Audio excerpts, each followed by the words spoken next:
Our hearts are ready to receive your word.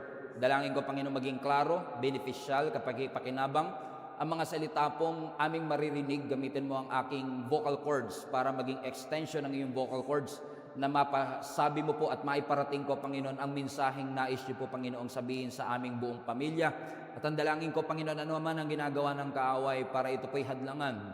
Lord, ang dalangin ko, manaig ka, mag-intervene ka, Panginoon, na matanggap po namin ang napakahalagang salitang ito na galing sa iyo.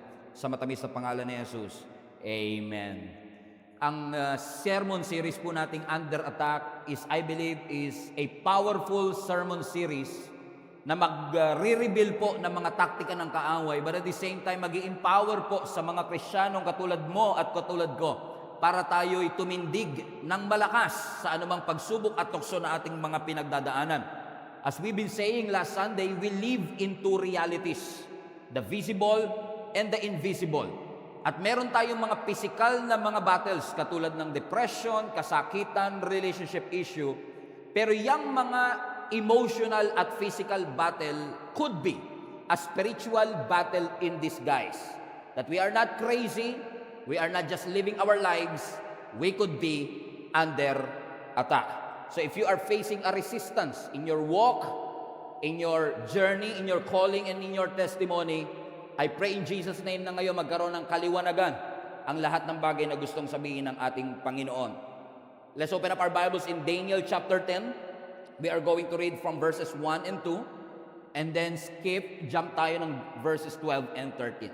Daniel 10, 1 to 2. In the third year of the reign of King Cyrus of Persia, Daniel, also known as Belteshazzar, had another vision. He understood that the vision concerned events certain to happen in the future, times of war and great hardships.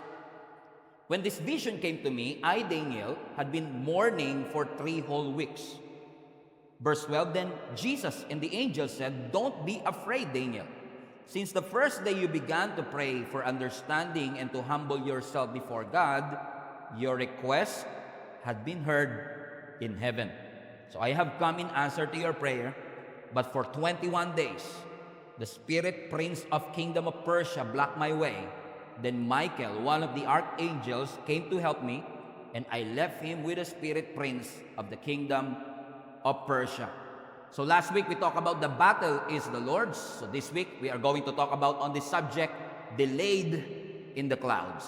Okay, that's the title of my message today, delayed in the clouds. Ang ganda ng verse na binasa natin sa Daniel chapter 10. In fact, kung babasahin niyo po ang buong chapter, ang Daniel chapter 10 po ay nag-reveal ng isang hidden war, spiritual war, na naniniwala po kung makakapagpaliwanag kung bakit marami tayong mga panalangin na hindi kagad natin nakukuha ang sagot. Yung katabi mo, hindi masyadong tumitingin sa iyo kanina, pero naniniwala ako lahat tayo, dumaraan tayo o dumaan tayo sa sitwasyon na nanalangin ka sa Panginoon pero yung sagot hindi mo agad nakuha. Dito sa chapter ng Daniel chapter 10, ang context po nito, si Daniel ay nakatanggap ng isang disturbing vision. Merong ipinakita ang Panginoon sa kanya at itong vision na ito ay may kinalaman sa gera at sa hardship. Nabagabag ang loob nitong si Daniel kasi ipinakita ng Panginoon sa kanya yung future conflict na may kinalaman sa political turmoil at may kinalaman sa military turmoil. Bagabag ang puso ni Daniel sapagkat ipinakita ng Panginoon na merong magra-rise na isang masamang leader. Na ang sabi ng maraming Bible scholar, itong masamang leader na ito is actually a foreshadow of the Antichrist. At dahil natanggap po nitong si Daniel ang isang kabagabagabag, sabi mo nga sa katabi mo, nakakapagpabagabag. Okay, dahil natanggap ni Daniel ang isang nakakapagpabagabag na vision, na merong isang masamang leader na mag-a-arise, na magkakaroon ng military conflict and military turmoil, nag-fasting si Daniel sa loob ng 3 linggo.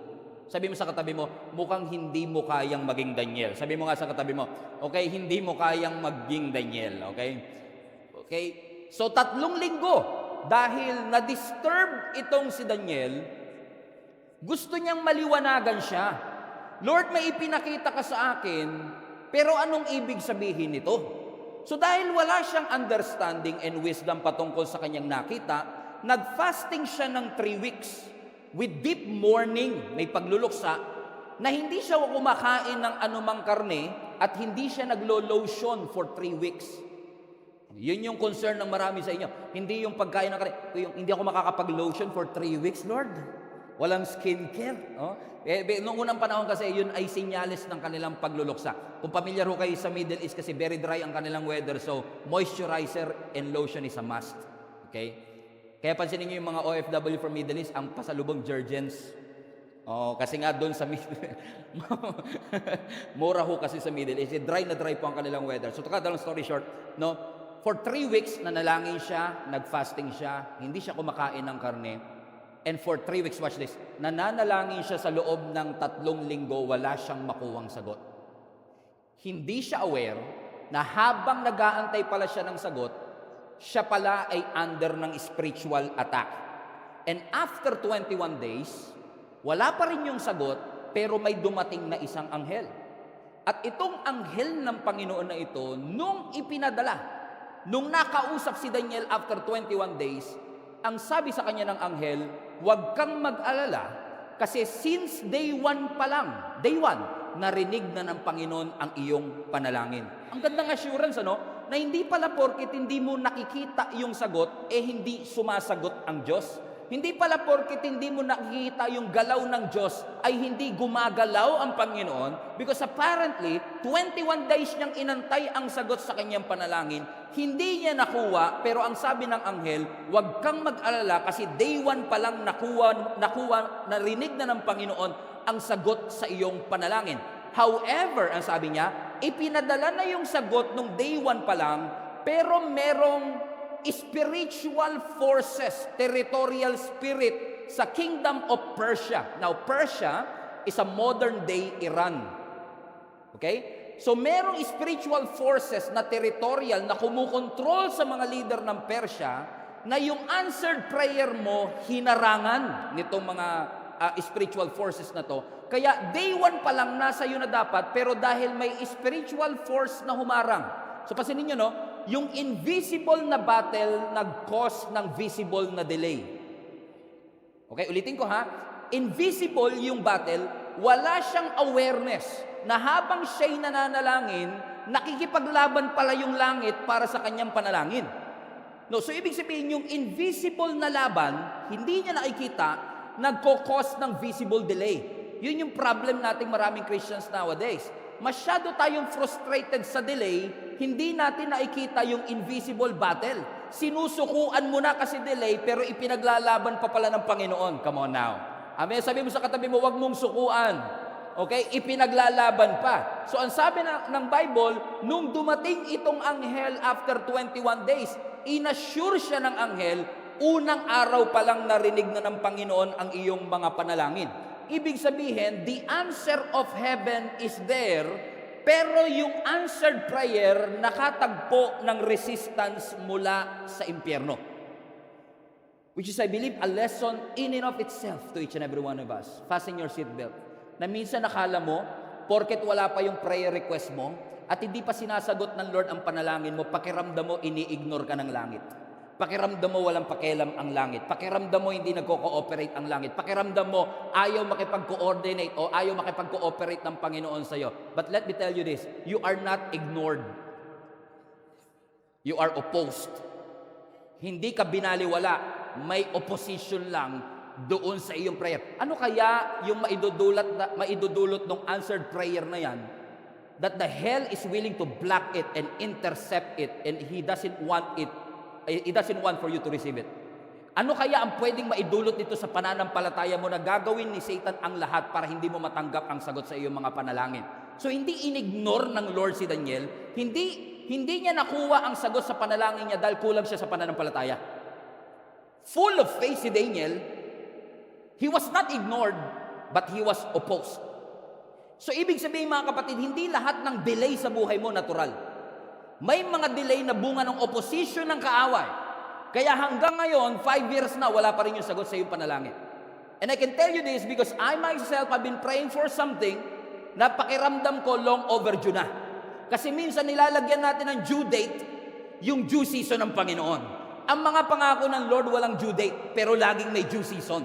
Hindi mo pwedeng lagyan ng deadline ang mga pangako ng Diyos, pero ang pangako ng Panginoon, in due season you will harvest. If you don't give up. If you keep on keeping on. If you will keep on praying and persevere, ang sabi ng Scripture, you will receive it. To the point na ang sabi ng Scripture, day 1 pa lang, nagpadala na ang Diyos ng anghel para sabihin kay Daniel, ito ang kasagutan sa iyong panalangin. So nagpadala ng messenger angel, unfortunately, because matindi ang answered prayer, matindi rin ang resistance.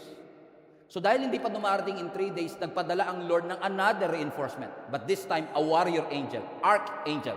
Ano yung mga archangel is one of the most prominent angels in the Bible. Pag sinabing archangels, chief of angels. So you have to, we don't have time for theology, but you have to understand na sa langit, ang mga angel may ranking yan. So may mga messenger angel katulad ni Gabriel, pero may mga archangel, chief of angels. Ito yung mga leader of the heavenlies na warrior in and of itself. Minsan lang, kailangan lang natin tanggalin sa isip natin yung itsura ng angel. Kasi minsan, pag nakakita ka ng maganda, ang cute mo. Girl, you're my angel. You're my darling baby. Diba? Kasi pag nakakita ka ng cute, laging angel. Pero kung titignan niyo po kasi tayo pagka sinabing angel, yung naka-diaper, maliit yung pakpak, mga pang-Valentine's ba? Diba?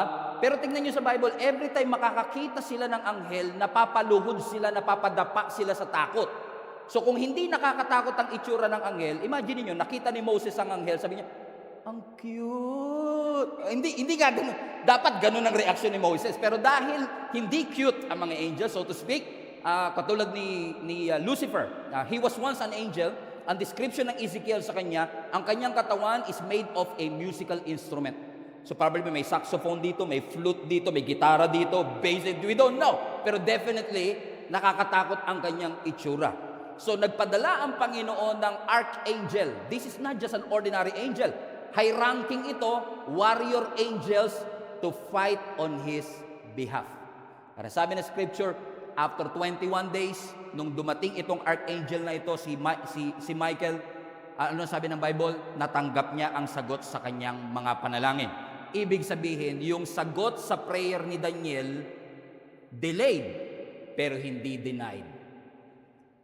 Okay? Hindi humindi ang Diyos, na delay lang, pero nung tamang panahon, nasagot ng Panginoon ang kanyang. Now, ang question ko ganito, sino sa inyo gusto nyo na ang inyong mga panalangin madidelay pero hindi madideny? Sino sa inyo mga kapatid, based on this text, I want to show you 3 stages of an answered prayer. No? Na kahit pa tayo ay opposed and under attack, naniniwala ako na ang Panginoon is just so good that He wants to answer our prayers. Kung yan naman ay ayon sa kanyang kalooban, ipagkakaloob naman ng Panginoon. Pero ano ba yung 3 bagay na madalas pinagdadaanan nating mga Christians bago natin matanggap ang sagot sa ating panalangin?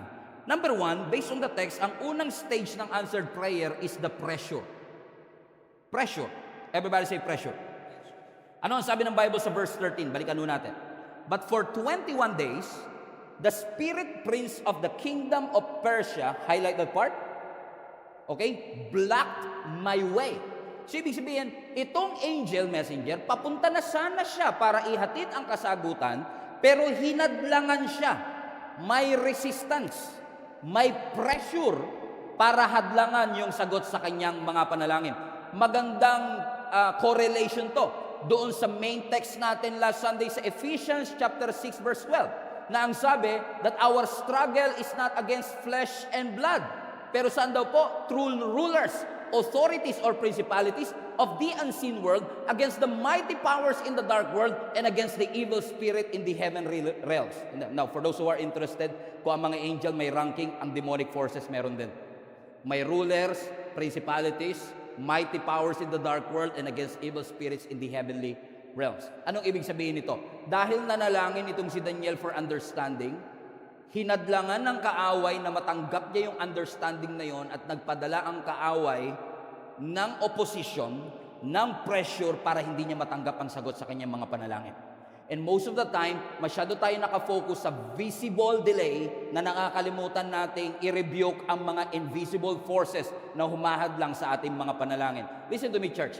Ang mga delay sa buhay natin could be a spiritual pressure. Yung bang nararanasan nyo ba ito na pray kayo ng pray, nabuksan ng Lord yung pintuan, pero 3 years na sarado pa rin. The doors remain closed. And that could be a spiritual pressure. Kumbaga yung breakthrough mo parang napopostpone. O kaya naman, pwedeng yung iba sa inyo discourage. Na parang ayaw mo na mag-pray kasi nagpe-pray ako, di naman sinasagot. Ayaw mo na mag-serve kasi nagsiserve ako, wala namang fruit. What's the point? Sinasabi mo, susuko na lang ako kasi what's the point of serving? What's the point of reading the Bible anyway?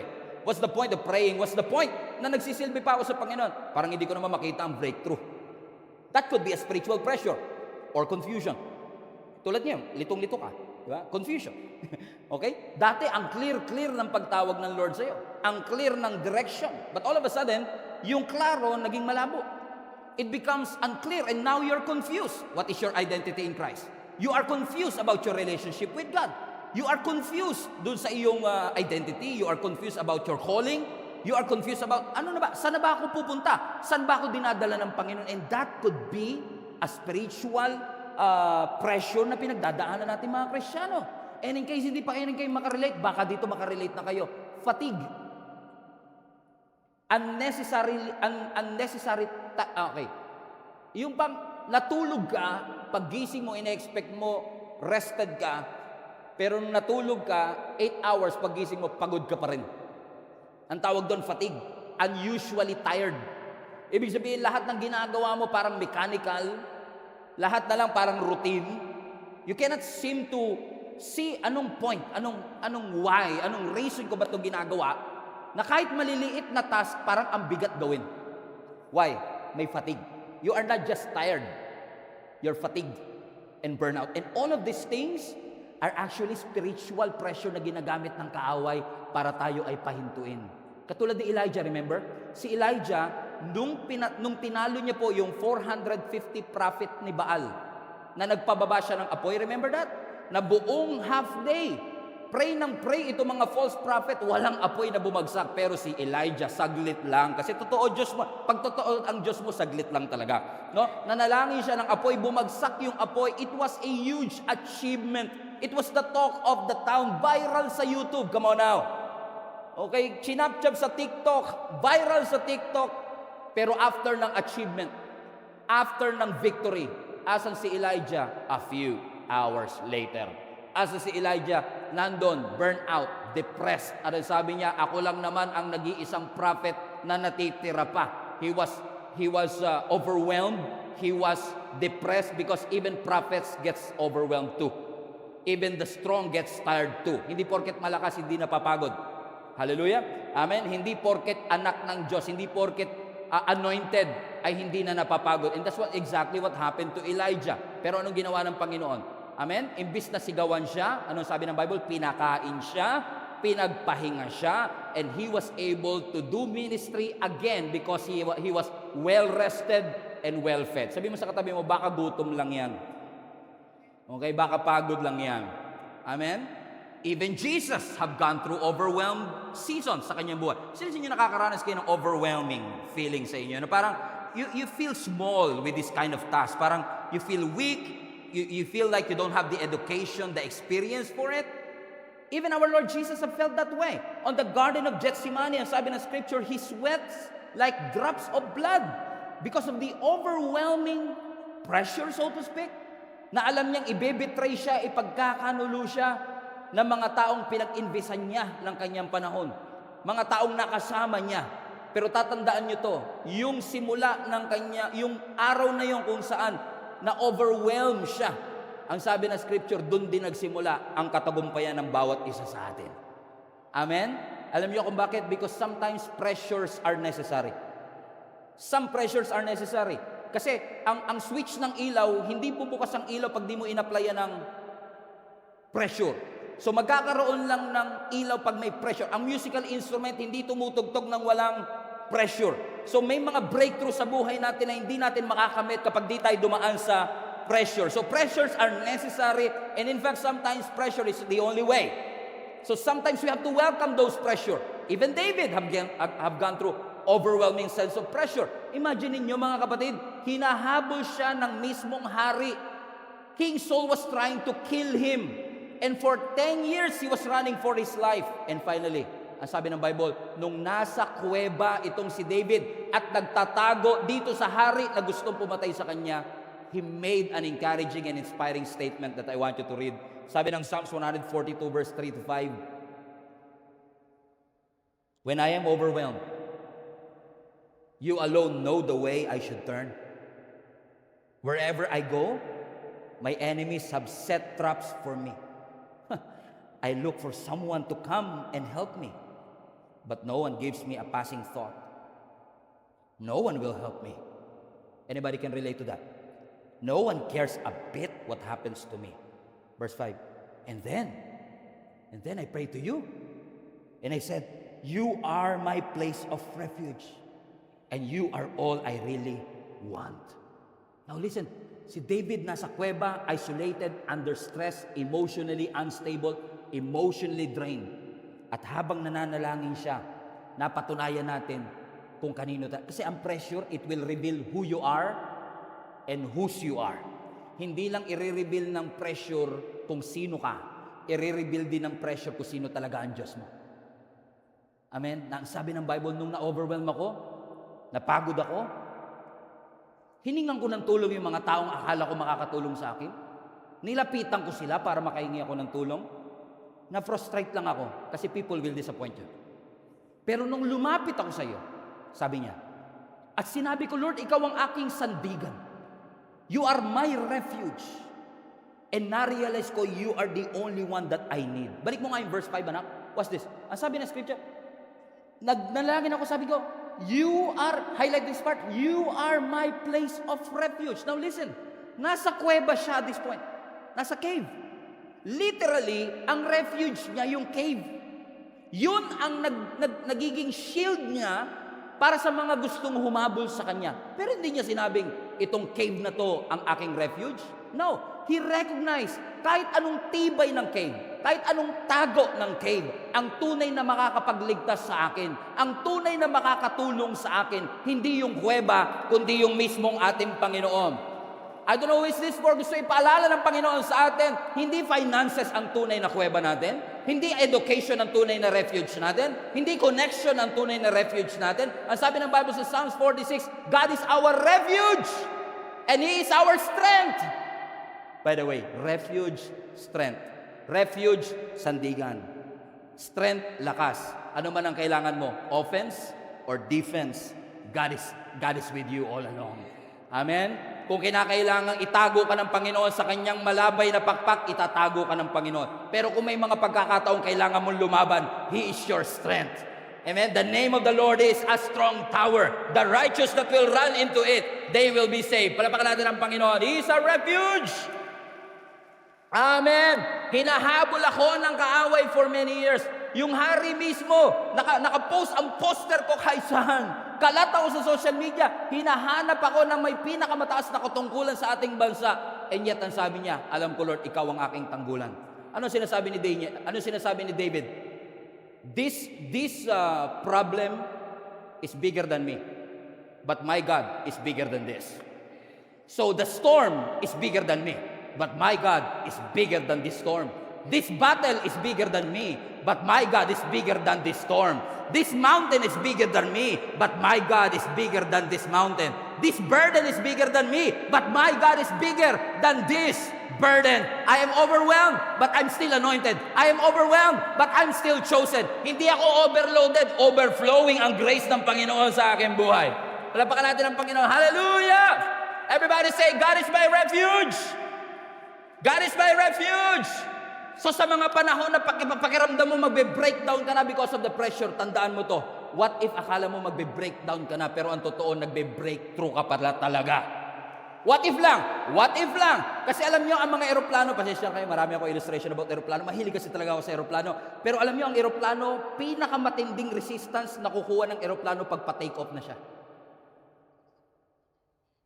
Amen? This is a reminder for each and every one of us. Kapag matinding-matindi na yung pressure, baka senyalis na yan, napaangat na eh. No? Papunta na tayo dun sa next season. Kasi sa totoo lang, halimbawa ngayon, no, pag sira yung elevator, o kaya actually kahit hindi sira ang elevator, pag maraming umakyat, naghahagdan na lang iba sa inyo. Parang ang sama ng tingin nyo. Gawan nyo naman ang paraan to, Pastor. Every week na lang ako naghahagdan. Okay, we are trying. Okay, ba? Pag sa unang ano ka pa lang, ground floor ka pa lang, naka-makeup ka, no? Ganda pa. Base na base ka, may pabango ka, ano ba yung pabango, yung blue water? Naka-Dior ka pa, di ba? Celine Dior, okay. Pabango, first floor, di ba? Akyat ka, la. Ganado ka pa eh. Pero pagdating ng second floor, hinihingal ka na. Third floor, sabi mo, kumakapit ka na sa kasama mo. Fourth floor, gumagapang ka na. Fifth floor, sabi mo, ano ba naman simbahan to? Taas naman kasi. Di ba? Pero napansin nyo, habang palapit ka ng palapit, habang pahirap ka ng pahirap, ibig sabihin palapit ka na ng palapit. Doon sa breakthrough na yon. Amen? So kapag may pressure, salamat sa Lord sa pressure. Kasi hindi naman hahadlangan to ng kaaway kung hindi to para sa Panginoon eh. Kaya pag wala kang pressure na natatanggap, magtaka ka na rin eh. Diba? Parang 7 years na akong masarap buhay ko ah. Magtaka ka rin nun kasi hindi ka pinay-pressure, walang resistance. Kasi ang mga walang resistance, kakampiyan. So pag wala kang resistance, kakampi na yata ako ng Diablo ah. Diba? Kasi walang resistance eh. Diba? Oh, pero kapag ikaw ay nasa Panginoon, expect resistance. Expect some pressures. Pero hindi porket nape-pressure ka, ay hindi ibig sabihin na nasa mali ka lagi. Minsan yung pressure is an indication that you are doing the right thing, that you are on the right track. Ang kailangan lang magpatuloy tayo sa ating Panginoon. Amen? So, sabi ng Bible, habang itong si Daniel ay pray ng pray, hindi niya alam may pressure pala in the heavenlies. That delayed is happening in the clouds and he doesn't even know it. Pero ang tanong, huminto ba si Daniel sa pananalangin nung walang sagot? No. Inabot siya ng 21 days. Hindi siya actually, kung inabot ng 22, magpipray pa rin siya. Why? Because hindi niya hinayaan na yung kawalan ng sagot ay magbubunga ng kawalan ng pananampalataya at pananalangin. Which leads us to our second point. Sa lahat ng prayer items, sa lahat ng prayer natin, laging may pressure. Pero tatandaan nyo ang susi, dapat may number 2, perseverance. Persevere. Maging persistent. Sabi mo sa katabi mo, padayon lang. Padayon Jude.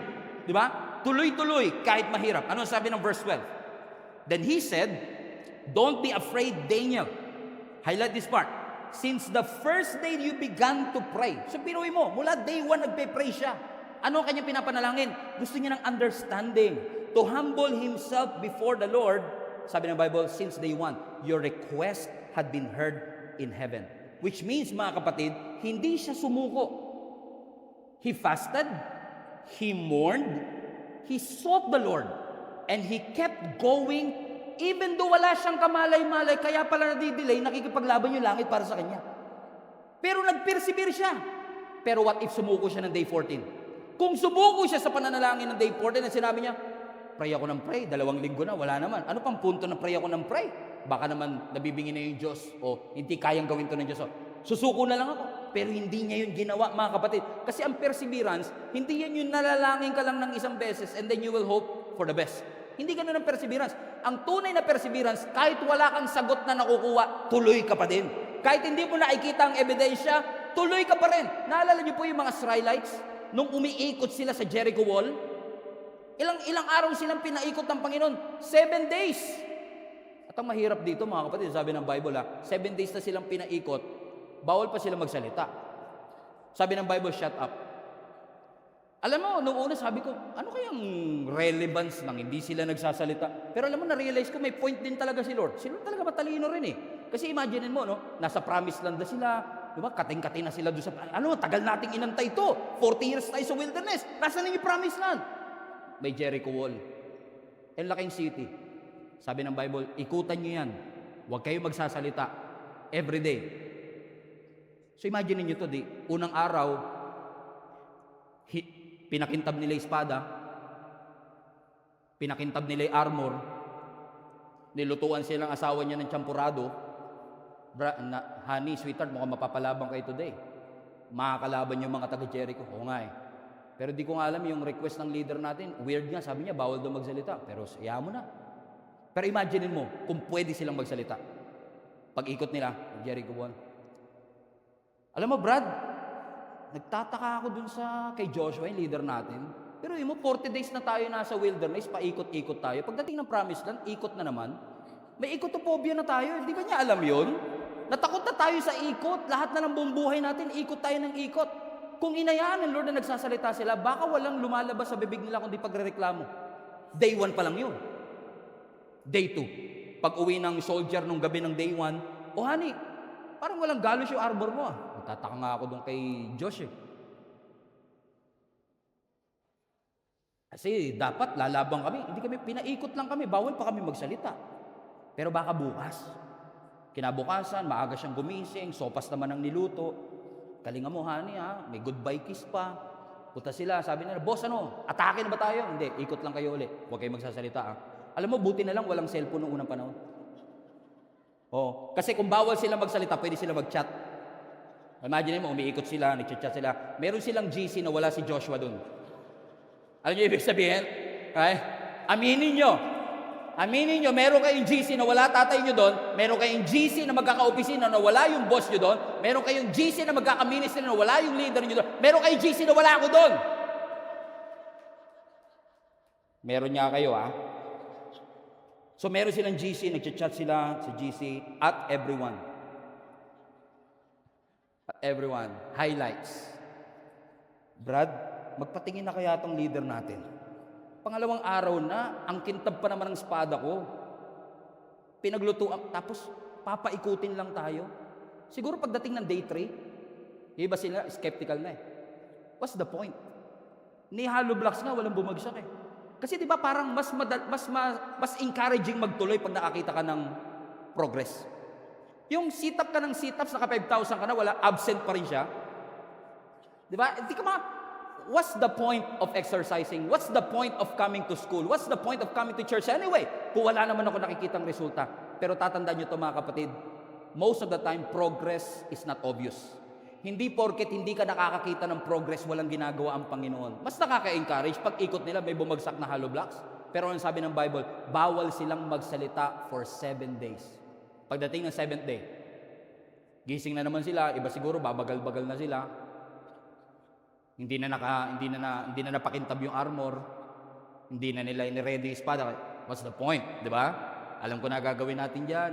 Ikot na naman tayo. Sabi ni Joshua, you know the drill, guys. Ikot tayo. Shut up. Ikot na naman sila. Yung iba hindi na nag-almusal eh. Sabi nila, makakabalik din kami kagad. Huwag kang maglala, iikot lang naman kami. Hindi na kailangan ng lakas, hindi na kailangan ng cereal kasi wala naman laban ng mangyayari. Ikot na lang kami, umikot sila. Pagkatapos silang umikot, yung iba sa kanila nag-iwalay, bye guys, see you tomorrow. Sabi ni Joshua, wait, ikot uli kayo. 6 na beses pa. Kasi nung araw na yon, 7 beses silang pinapaikot ng Panginoon. Imagine niyo yung tumatakbo sa kanilang isip. What's the point of persevering in the first place? Wala naman ako makitang result. But you know what happened? They keep on walking. They walked anyway. And after the 7th time ng 7th day, completion. Sabi ng Bible, finally, you shout. Kaya pala pinapatahimik ng Lord yung bibig nila. Kasi gusto ng Lord i-preserve ng Lord yung boses nila para sa shouting moment na kanila. Kasi baka mamaya pag dumating na yung miracle, paus ka na. Hallelujah. And sometimes God wants you to preserve your faith, to preserve your testimony until finally when God says shout, you can always shout and thank God for what He has done in your life. So I want to encourage you today. I don't know who is this for. Kung hindi ka man makakita ng resulta, pray anyway. Nakakaramdam ka pa rin ng sintomas, pray anyway. Matindi pa rin ang luha mo, pray anyway. Nalulungkot ka pa rin, pray anyway. Hindi mo makita ang reconciliation sa family, pray anyway. I'm not praying dahil gusto ko makakita ng resulta agad. I'm praying because I trust the Lord na siya ang nagsabi nito sa akin. Okay? Ang sabi ng doktor, kumakalat pa rin ang cancer but I will pray anyway. Ang sabi ng pamilya ko, may problema ko financially but I will pray anyway. Ang sabi ng magulang ko, hindi ako makakapag-enroll next sem but I will pray anyway. Why? I want to persevere. Kasi kung ngayon ako susuko, what if sinusukuan ko yung pinaglalaban pa lang pala ng langit para sa akin? I will never allow that to happen. I will keep on praying. I will keep on persevering. I will keep on walking. I will keep on circling until I receive the blessings and the miracle of God in my life. Hallelujah. Amen. So when you pray at wala kang makitang pagbabago, huwag kang mag-quit. Hindi na-delay ang panalangin mo dahil kulang ka sa pananampalataya. Minsan na-delay yan kasi pinaglalaban pa. So hindi ka okay pero hindi ka nag-iisa. Yun lang kailangan na iba, pwede na umuwi. Amen? Hindi ako okay pero hindi ako nag-iisa kasi kasama ko ang Panginoon. Sa unang tingin, mukhang delay. It is delay on the outside, delayed on the outside. But God is actually developing something deep on the inside. Persevere. At dahil si Daniel nag-persevere, ang sabi ng verse 13, for 21 days, hinarangan yung aking panalangin. Huminto ba siya? No.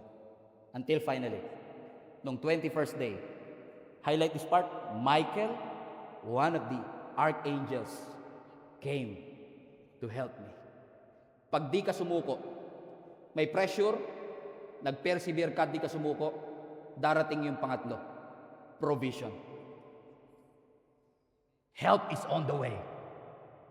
Finally, after 21 days, nakakita siya ng progress. Here comes an angel. Hindi niya nakita yung nangyayari, pero the heaven is fighting for him. Day 1 pa lang nag-dispatch na ang Panginoon ng angel messenger. But apparently, itong angel messenger, hindi ba karating because he was blocked by these high-ranking demonic officials too. Kaya ang sabi ng Bible, nagpadala ng high-ranking din. Pagpasinin niyo ito, no? Humingi si Daniel ng understanding. Humingi siya ng explanation sa kanyang vision. Sabi ng Lord, dahil explanation yan, ang sagot niyan, information. So nagpadala ang Lord ng angel messenger kasi information lang naman eh. Pero nung hindi dumating yung information, nagkaroon ng intervention. Nag-intervene ang Diyos. Hindi kaya ng messenger, ipadala niyo si Michael. Which is one lang of many archangels. Ano ang sabi ng Bible? Dahil ipinadala itong si Michael the archangel, he was able to defeat, hallelujah, itong demonic forces na humahadlang sa mga sagot sa panalangin nitong si Daniel. Ano ang lesson na pinapaalala ng Panginoon sa atin? Simpleng-simple lang. Nakabantay ang langit sa iyong pananalangin. Alam ng Diyos ang status ng parcel mo, hallelujah. Alam ng Diyos na delay na yung skincare mo na pinadala mo sa Lazada. Alam ng Diyos na na-delay na. Hallelujah. Yung mga, katulad ng parcel, diba? Yung parcel natin, pag umorder ka, may status yan. In ship. Diba? Babalitaan ka pa niyan. Lumabas na sa pabrika. Diba? Na-ship na. Hindi ka pabayad. Pinapak na nila. Hindi ka pabayad, ha? Binabalot na nila. Tapos makakatanggap ka ng status dyan. O, nakasakay na, nasa customs na. Ano, pumapasok sa isip ko custom kasi may regalo ang church sa inyo.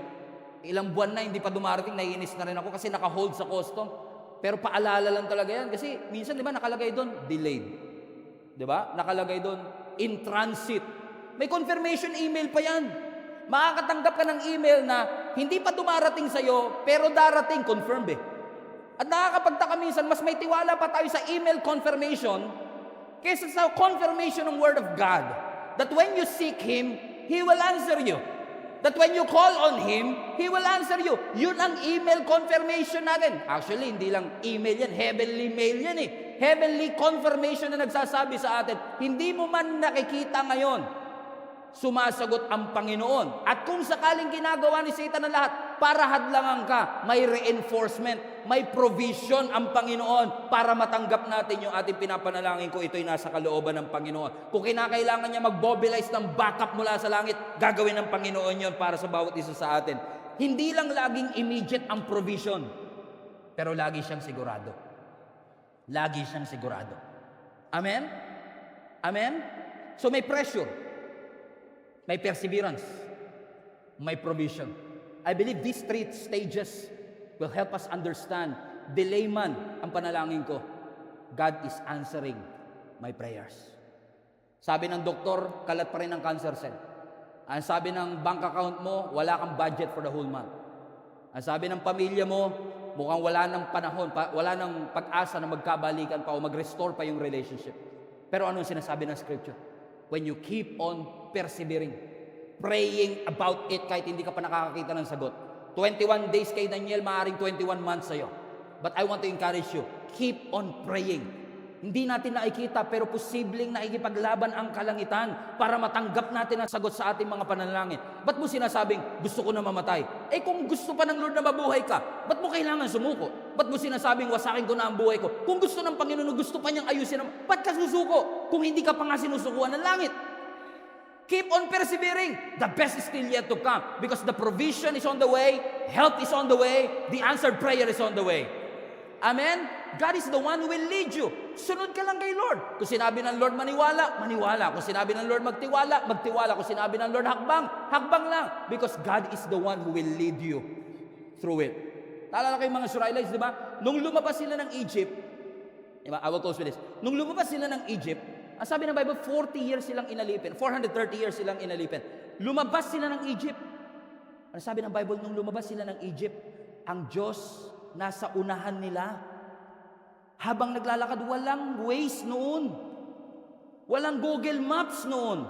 At kung meron man siguro nakakaalam ng daan, kasi si Moses lang ang educated sa kanilang lahat, it's probably Moses who knew the way. Pero ano sabi ng Bible? Sa kanilang paglalakbay, ang Diyos ang nasa unahan. Minsan, hindi ang Lord magpapadala ng provision kasi siya mismo yung provision. Minsan, hindi anghel ang ipapadala kasi siya mismo ang pupunta. The sin is too bad. It messes our life. You're too sick. You're too messy para magamot ng simpleng good works lang. Alam ng Panginoon, hindi kaya ni Abraham na iligtas ang mundo. Alam ng Lord na hindi kaya ni Moses na iligtas ang mundo. Kaya, Diyos na mismo ang bumaba. Amen. Ang sabi ni Isaac sa kanyang tatay na si Abraham, Tay, meron tayong kahoy, meron tayong apoy. Asan po yung ihahandog? Ang sabi ni Moses, the Lord Himself. Hindi, iba kasi yung the Lord will provide, sa the Lord Himself will provide.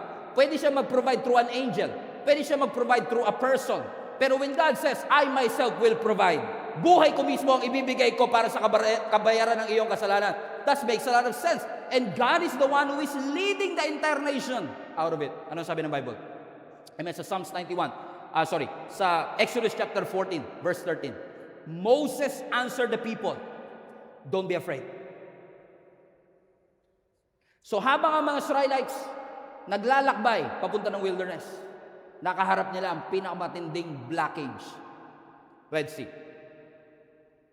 At habang sila'y nasa Red Sea, kahit si Lord lang nasa unahan nila, pag tumitingin sila sa likod, nakikita nila ang mga Egyptian na umahabol sa kanila. Because apparently, itong Egyptian leader, pumayag na lumaya sila, pero nagbago ang isip, habulin natin sila. So habang sila nasa harap ng Red Sea, nililid sila ng Panginoon. Pagtingin nila sa likuran, nandun ang Egyptian na humahabol sa kanila. Sabi ng Lord sa kanila, Jesus is alive, come on ba? Don't be afraid. Stand firm and you will see the deliverance the Lord will bring you today. The Egyptians that you see today, you will never see them again. The sickness that you are seeing today, you will never see that again. Yung utang na nakikita mo ngayon, hello, you will never see that again. Sabi mo nga sa katabi mo, goodbye utang, goodbye sakit, goodbye problem, goodbye difficulty, goodbye challenge, because the Lord has promised me that the Egyptians that I see today, I will never see them again. So, paano yung mangyayari? Paano yung mangyayari, Lord? I want my enemy. Ayoko na makita ang aking mga kaaway. Sabi ng verse 14. Why? Because the Lord will fight for you. Highlight this part. You only need to be what? To be still.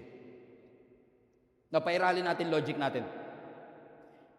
Ang mga Egyptian, sakay-sakay ng Mercedes-Benz. Yung chariot nila, yun ang Mercedes-Benz noong unang panahon. Sila, naka-walk by feet. Paalam. Kahit saan mo dalhin, laging mauuna yung Mercedes kaysa sa paa. Tapos sasabihin pa ni Lord, huwag kayong matakot kahit may Red Sea. Stand still. Lord, dapat ang logical, run. Ang logical, run as fast as you can. Ang bilis ng humahabol, oh. Pero sabi ng Lord, stand still. Minsan si Lord, pag nag-suggest, di mo maintindihan, no? Lord, nanalangin ako ng deliverance. Tapos gusto mo, pag ganito po kasi yan, Lord, no? Explain ko lang. Pag huminto po ako, kasi naglalakad nga ako, nahabol na ako eh. Tapos hihinto po ako, mas lalo po ako maaabutan. Tingin nyo, na-miss ng Lord yun? No. He's sovereign. He's all-knowing. He knows exactly what to do. So listen, nung huminto sila at nag-stand still, asan si Lord ulit? Nasa unahan nila, leading the way. Sabi ni Lord, stand still. Watch what happened. Ang sabi ng verse 19, then, the angel of God, that's the presence of the Lord. Highlight this part. Who have been traveling in front of Israel's army, withdrew and went behind them. So, sabi ng Lord, hinto na kayo. Lord, maaabutan mo kami. Meron kasi kayong hindi nakikita na nakikita ko. Basta sumunod ka lang. Stand still. Okay? Nung nag-stand still sila, sabi ng Bible, the angel of the Lord na nasa unahan nila, nag-shift sa likod nila. He went behind him. Watch this. Next. And the pillar of cloud also moved from in front and stood where? Behind them. So imagine nyo to. God was leading them. Si Lord nasa unahan nila. And then all of a sudden, God shifted His position to protect them. So now, God was literally in between His people and their enemy. God, listen, God is fighting on their behalf. Hindi ka pababayaan ng Panginoon. Amen? God Himself have shifted His position. Ginamit ng Lord in essence sa kanyang sarili para maging barrier between His people and their enemy. Hindi siya basta nagpadala ng tulong, siya mismo ang naging tulong. So God is not just leading you, He is positioning Himself between you and your enemy. And watch this, ang sabi ng Bible, pati yung pillar of cloud na nagiging lilim nila, lumipat mula sa unahan papunta ng likod. Tuloy natin ang basa. Verse 20. Coming between the armies of Egypt and Israel, highlight this part, throughout the night, the cloud brought, everybody, darkness to the one side and light to the other. So lumipat yung pillar of cloud, naghatid ng ilaw sa kabilang side, at naghatid ng kadiliman sa kabilang side. So nagkaroon ng dilim sa mga Egyptian, nagkaroon ng liwanag sa mga Israelites. Listen to me, the same presence have different result. Na yung presensya ng Diyos, kakampi ng mga nagmamahal sa Kanya. Pero bangungot sa mga kaaway ng Diyos. Hallelujah. Ang mga Israelites, they are enjoying the clarity. They are enjoying the comfort. They are enjoying His presence. Ang mga Egyptians, ano sabi ng Scripture? They were confused. They were blinded. They don't know what to do. Sabi ng Bible, tuloy natin basa sa last part. Ano sabi ng last part? So neither went near. Highlight that part. Neither went near the other all night long. Dahil ang mga Egyptian is so confused and blinded, hindi nila maatake ang mga Israelites. Think about it. Gumamit pa ang Lord ng supernatural pause. Nagmamadali silang habulin, sabi ng Lord, watch lang, dyan lang muna kayo. Because God will deliver His people. My friends and family, I want to encourage you today, hindi ka ini-ignore ng Diyos. Hindi ka binabaliwala ng Panginoon. Oh, amen? God wants you to follow and obey His commandments because if needed be, kung kinakailangan mag-shift ng posisyon ng Panginoon, He will always stand between your enemy and His people. He will always stand between the gap of life and death. He will always stand between the gap of curse and blessing. Why? Because our God is a gracious God. He is a merciful God. And He is willing, amen, na yung delay dun sa clouds, He is willing to set a provision, a reinforcement for you to be able to experience the answer to that prayer in Jesus' name. He wants to preserve His people. He wants to protect His people. So church, Huwag niyong sukuan ang pananalangin para sa inyong pamilya. Huwag niyong sukuan ang pananalangin para sa provision. Huwag niyong sukuan ang pananalangin kahit ang sabi ng doktor, experimental drug na lang ang iyong pag-asa. Huwag kang sumuko sa pananalangin. Yes, you might feel that you are too small or too weak for it, but your God is always bigger, higher, taller than any other. Whatever sickness that you are in, the name of Jesus is greater than any name. The name that is above all name. His name is Yeshua. His name is Savior. His name is Emmanuel. His name is Jesus. Hallelujah! Jesus! Jesus! Jesus! Woo! Jesus! So may pressure man, may perseverance man, may pangako ang Lord ng provision. Hold on to that promise. Health is on the way. Health is on the way. Provision is on the way. Answer is on the way. Can you high five at least 3 people? Sabi mo sa kanya, help is on the way. Help is on the way. Help is on the way. Help is on the way. Everybody stand to your feet. Can you hug? Kung kilala nyo, yakapin nyo, akbayan nyo, sabi mo sa kanya, huwag tayo susuko. Manampalataya tayo sa Panginoon. God is with us. And if God is for us, who can be against us? We may be under attack, but it doesn't mean that we have to be defeated. Hallelujah. No weapon will form against you shall prosper, the Bible says. Ano sabi ng Bible? No weapon will be formed. Ibig sabihin, naporma na. Pero kahit naporma na, hindi ibig sabihin makakapagtagumpay. Siniraan kanila, nilike kanila, pinost kanila, ang dami nilang chismis na ginawa patungkol sa'yo. Naporma na yung kwento nila. Pero hindi porket nagkukwentuhan sila, kailangan mo mag-respond. Hindi porket pinost kanila, kailangan mo mag-react. Hindi porket inaatake ka, kailangan mo lumaban. Kasi ang sabi ng Bible, the battle is the Lord. The Lord will fight for you. You only need to be what? To be still. Be still. Be still. Yakapin mo, katabi mo, sabi mo sa kanya, be still. Be patient. Be still. Be still. Be still.